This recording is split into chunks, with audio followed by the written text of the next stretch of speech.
This is BBC World News America. Reporting from Washington, I'm Rajini Vaidyanathan. More tensions between the president and the FBI. Donald Trump set to approve the release of a Republican memo that accuses the agency of bias against him. Beijing continues its crackdown on ethnic minorities living in northwest China. We have a special report. And going for the gold. Meet the Nigerian women whose bobsled team will make history at the Winter Olympics later this month.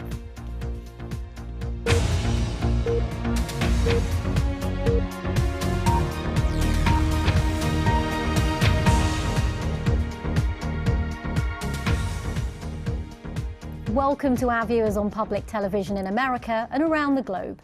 A controversial memo written by Republican members of the House Intelligence Committee and based on classified material could be made public as early as tomorrow. The document accuses the FBI and Justice Department of anti-Trump bias and will be released despite strong objections from the Democrats and what the FBI said were its grave concerns. As he left the State of the Union, the president was asked to release a memo. Let's release the memo.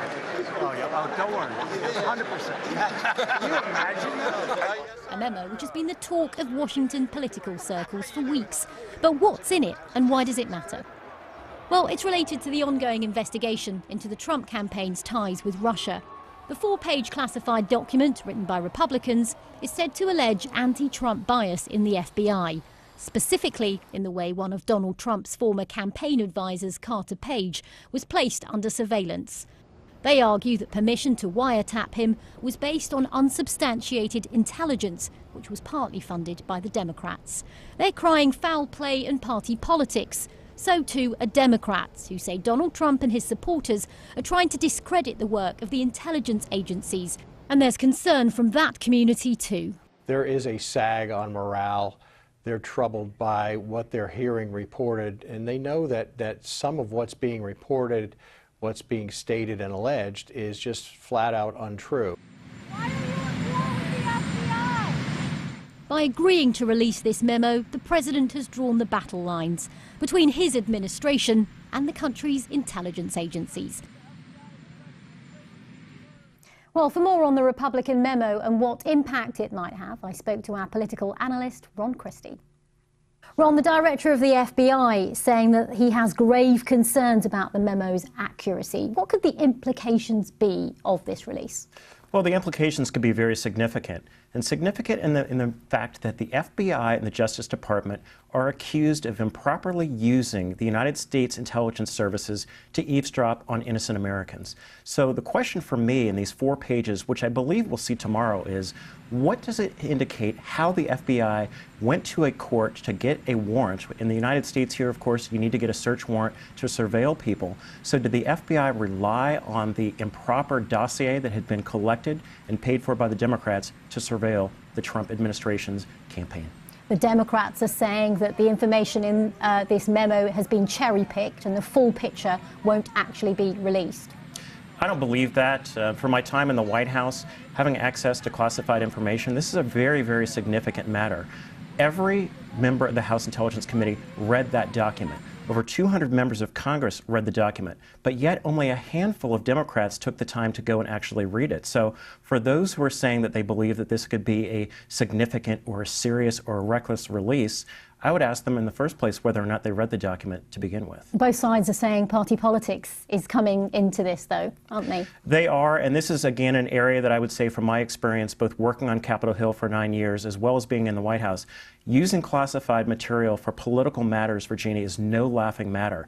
I do believe the House Republicans, these folks in the committee, the Intelligence Committee, they're not all, let's go get the Democrats, let's all go trash the FBI. These are some various serious men and women who are in this committee. So I believe them if they say that they looked at the classified documents provided by the FBI and are releasing a summary.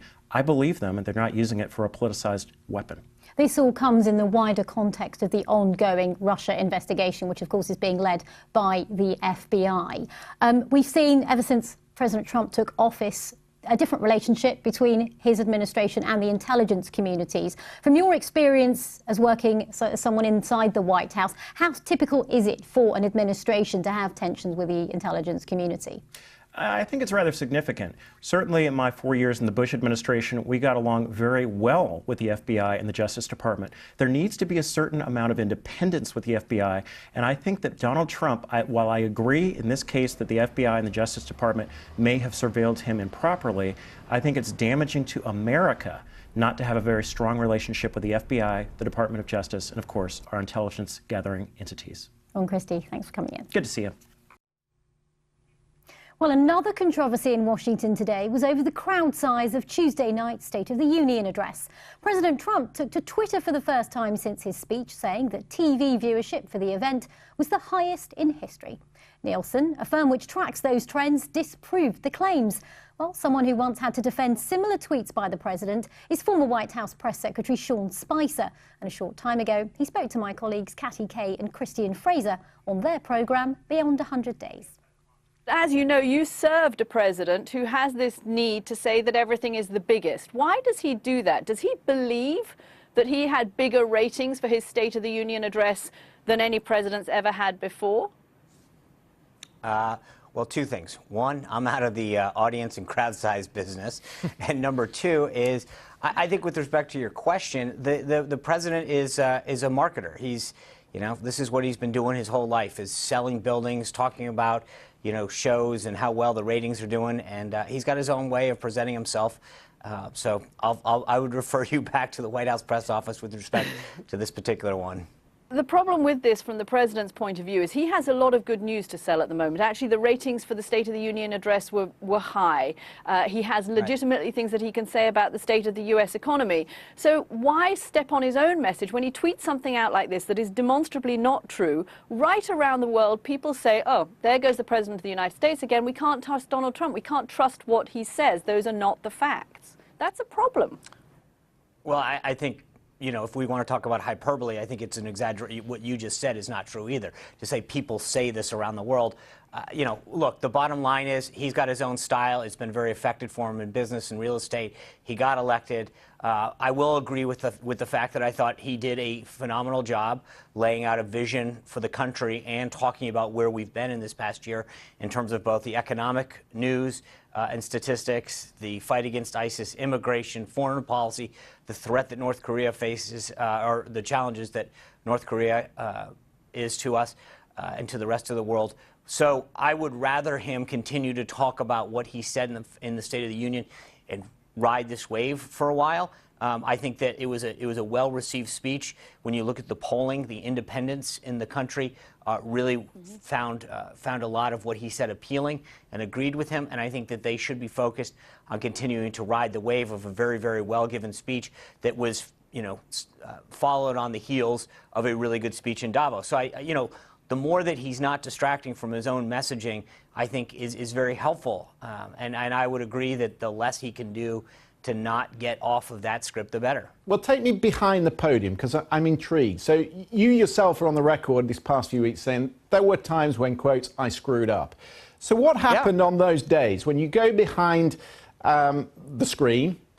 Does the president love you? Does he chew you up? Does he ignore you? How did he react when you go back on those particular days when you got it wrong?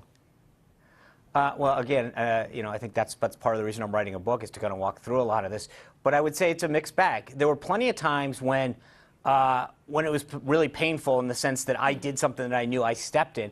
And at those really difficult moments, the president was probably the most gracious. And he'd say, I know what you were trying to say, Sean, and it's just, gosh, those guys in the media, they were looking to get you, and I know you didn't mean it to come out that way. And that helped a ton.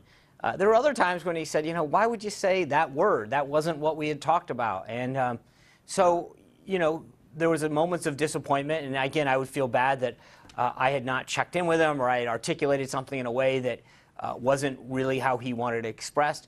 But in most cases, the president was actually extremely gracious and frankly forgiving. Sean, when you watch the White House now, and we are actually in a period where there's been a bit of an uptick both in the president's approval rating numbers and in the state of the economy, as you were saying earlier, do you watch those briefings and think to yourself, oh, God, I wish I was back at the podium? Or does part of you think, phew, thank God that's not me? Definitely the latter. Look, I enjoyed it, and I know people sometimes find that hard to believe, but that being said, I enjoy being a viewer as opposed to a briefer much more these days. I still want to be a supporter of the president's policies and agenda and do what I can, but it's the stress level's gone down. The president looked at me at one point not too long ago and he said, "My God, you look 10 years younger." Sean, I've covered 4 American presidents and countless press secretaries have come and gone in the 20 years I've lived in D.C. I've never known one who comedians loved to taunt and mock as much as they did you. I don't know what it is about you, Sean, and God bless you for it and for taking it in such good spirit. But were there times where you thought, Irish, that's it. Why am I just such the butt of a joke? What is it? What is it about Sean Spicer that everybody loved to take fun of? Look, part of it was Donald Trump. We had never seen a president like Donald Trump. And I think playing the role that I did in this administration at the beginning of it, you kind of get a lot of the bleed over. So no one had seen a president like this before, and therefore they hadn't seen a press secretary like this before. And so I wasn't fully expecting it. And I, part of why I literally waited a while and thought about this a long time is that I figured at some point I had to write a book and explain to people what was going on. Because to your point, Kathy, like, I woke up, I grew up in this country, and there are things like Saturday Night Live that are iconic. There are skits that I remember from Eddie Murphy and Dan Aykroyd that I can still recite by heart. And now to think that, my kids are going, yeah, but now you're one of them. You're in your podium. Exactly. So it's a very weird evolution for somebody to go through that in such a short period of time. Well, you were very good sport. Sean, thank you. You were a very good sport, and thanks very much for joining us on the program today. You bet, guys, and I look forward to getting over there. Yeah, come and see us. This summer come and see us if you come over. I will.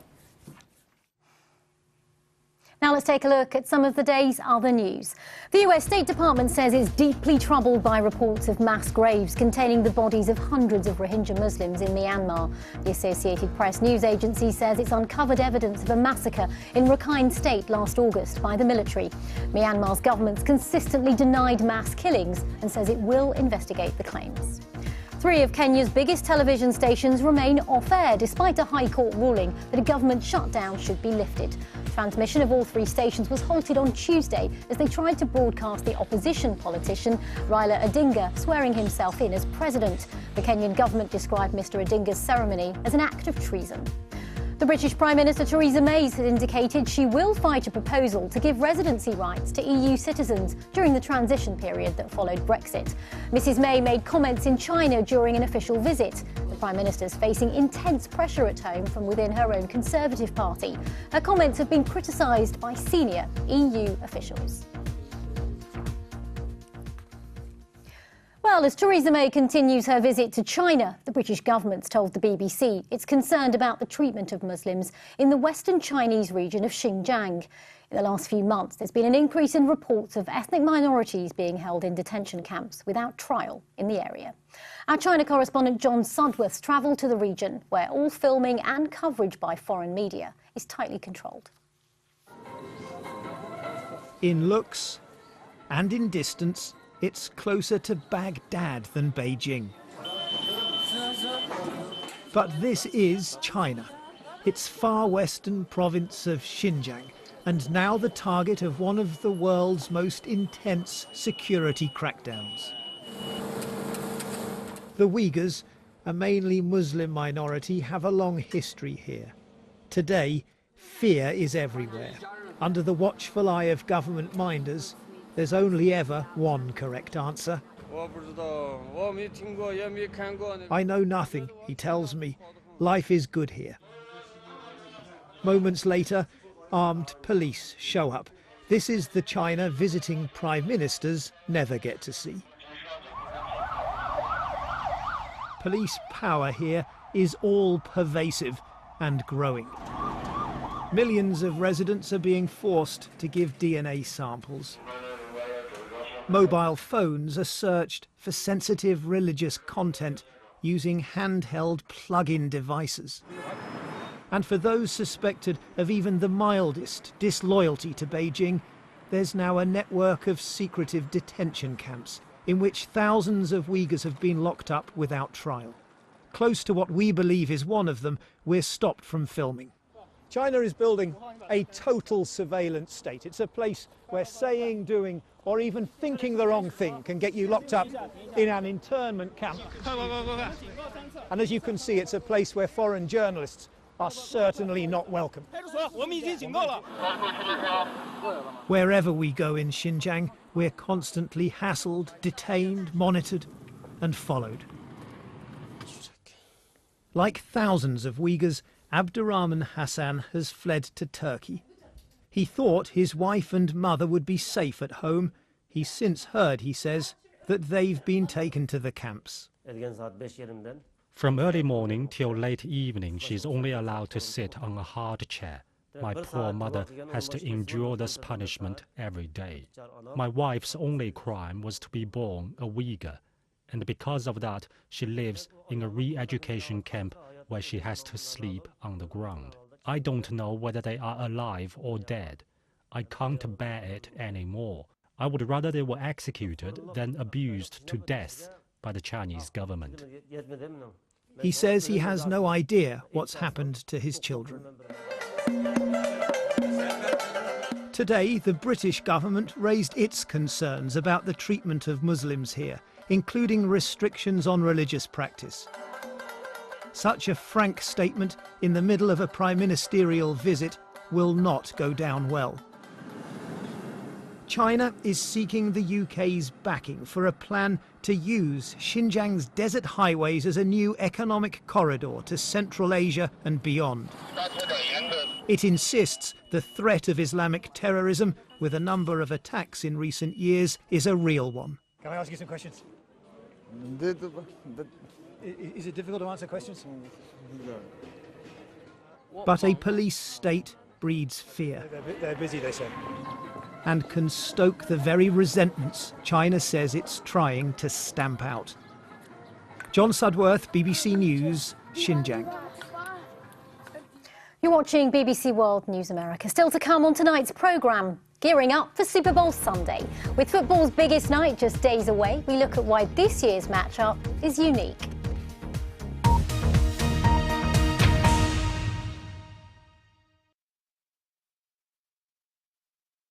It's time to make Indonesia your #1 direct investment destination.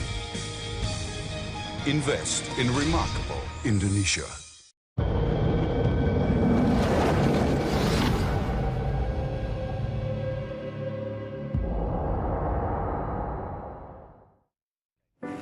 Britain is leaving the European Union. Talks are underway, but what will Brexit mean for the rest of the world? In Asia, companies that have invested in the UK are wondering whether they have to rethink their strategy and move their money and their factories elsewhere. Who will benefit? Europe's governments are lobbying hard to win their business. African exporters also sense an opportunity as the UK tours the world looking for new trading partners. President Trump has already said he'd strike a quick deal with Britain, but hasn't said what he wants in return. India sees more advantage in taking its time. A good agreement on trade, it says, is better than a rushed one. But does it risk on missing out? Brexit will bring change around the world, but here in the UK, the debate goes on. Will leaving the EU prove a smart business move?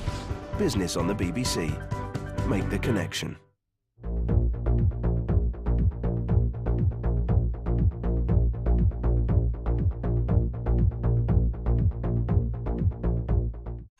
Which stories matter this week? Who's shaping the news around the world? If you're the President of the United States, then your words move markets. The whole world is confused right now with what he's going to do. Find out on Newsnight. Are you saying there is literally only one way of leaving the European Union? There are no choices whatsoever. Documentary, analysis and interviews. Is it possible that your commanders don't always know how many civilians are in the houses around about?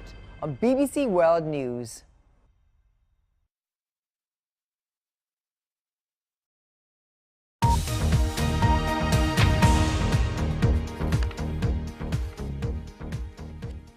Winter Olympics are just around the corner, and for the first time ever, Nigeria will compete. 3 female athletes who make up the country's bobsled team have qualified for the Games. Our sports news correspondent Alex Capstick has gone to meet them at their training camp at Lake Placid. We're the Nigerian women's bobsled team. We're the first team from the country of Nigeria. The first team from the continent of Africa. And the first team to be represented in the Winter Olympics in the sport of bobsled. In Pyeongchang. They're known as the Ice Blazers, going where no African has gone before. Heading to a bobsleigh track at the Olympics. Opening ceremony, that would be really cool. Where we're just like, gosh, we're carrying the Nigerian flag in a Winter Olympics. Gosh. Born in America, like her teammates, Sian Adigan qualifies for Nigeria through her parents. And it all began in her garage in Houston with a homemade wooden sled. Get on up! It's bobsled time! Cool running! The exploits of the Jamaican men's team at the Calgary Olympics in 1988 inspired a Hollywood movie. Comparisons are inevitable. It's really honorable, to say the least, that 30 years later people are still singing their praises, and to say that we are along that same path of what people consider to be legendary is really humbling, and it's an honor to receive.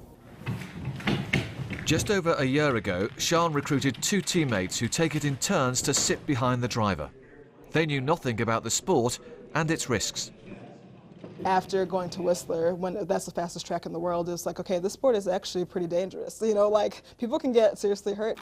Behind all the excitement, the fun, the global exposure is a group of women who have no desire to be considered a novelty act. Rank outsiders, yes, but they also want to be taken seriously in their bid to set a new benchmark for Africa at the Winter Olympics. People didn't think we had a chance to make it to the Olympics, so I think that when you talk about things like that, anything can happen, and we're here to compete. The team know they're unlikely to become the first Africans to stand on a podium at a Winter Games, but they also know the Olympics is about more than just medals. Alex Capstick, BBC News, Lake Placid. Well, they're called the Ice Blazers, but they're also trailblazers. Good luck to them. Next, from preparing for the Winter Olympics to football's biggest night here in the US. Yes, Super Bowl Sunday's just a few days away. Whether you care about American football or not, the game will be worth paying attention to. That's because the big matchup this year will see fans from Boston and Philadelphia go head-to-head. 2 cities known for their history as much as their obsessive sports fans, as Matt Morrison explains. This year's Super Bowl pits the city of brotherly love against Beantown, Franklin versus Adams, Rocky against Paul Revere, this guy against, well, that guy. Yes, both Philadelphia and Boston are known for their rabid fans, sometimes a bit too much so. E-A-G-L-E-S, Eagles! I'm ready for the Super Bowl! In Philadelphia, a team of self-described Crisco cops have greased up the city's light poles. They don't want drunk fans climbing up and causing trouble. Then there was the inebriated fan in Philadelphia who punched a police horse. Actually, that happened twice, on different weekends. 2 fans, 2 police horses. Seriously. For Patriots fans, it's the success that rubs folks the wrong way. A sense of entitlement. Appearing in 8 of the last 17 Super Bowls will do that to you. Philadelphia, meanwhile, wears the face of the underdog, literally. Dog masks have reportedly sold out at Amazon as both players and fans embrace the role. And don't get either side started on food. Ask a Philly fan, it's all about cheesesteaks. In Boston, clam chowder, simply a cup of heaven. All this rivalry, on and off the field, is a shame, really, because the 2 cities actually have a lot in common. Both are East Coast port cities, founded in the 1600s, when the area was just a collection of British colonies, and both were hotbeds of revolution before America's split from Britain. Boston, the scene of the famous Tea Party, Philadelphia hosted the signing of the Declaration of Independence. Boston has Faneuil Hall and Old Ironsides. Philadelphia has Constitution Hall and the Liberty Bell. In the end, though, there can be only one winner, and there's more than just a football game at stake.